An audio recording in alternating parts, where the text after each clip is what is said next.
Anatomy of speech. Language is the foundation thought and reason are built upon. Allah has blessed us with the ability to hear and to speak. Speech is not our only form of communication. However, in order to communicate a thought, argument, or idea as clearly as possible, we must first acknowledge the mechanics of speech. Speech can be broken down into 4 parts or processes: respiration, phonation, resonance, and articulation. We will be using the knowledge taught in this segment on speech to break down how each Arabic letter sound is created by us when we speak or recite a word in the Quran or in speech in general. Each letter's qualities and attributes phonetically vary depending on how we use these 4 processes to make them. A letter's quality and attribute actually contribute to its meaning and consequently to a word's meaning that has that letter in it. 1. Respiration. Once we know what we want to say, a motor plan is created and our breathing changes.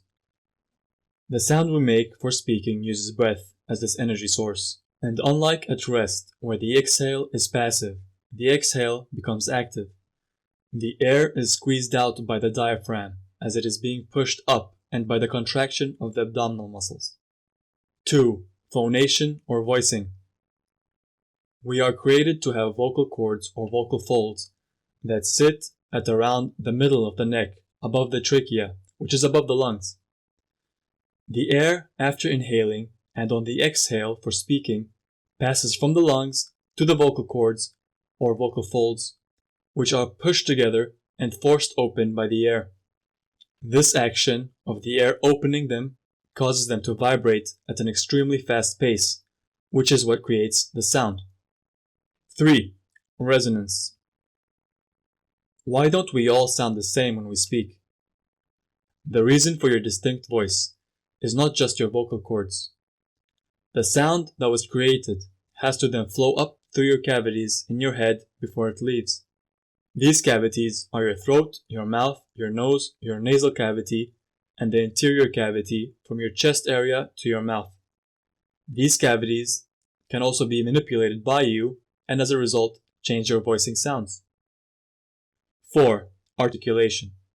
The final process in creating speech is articulation.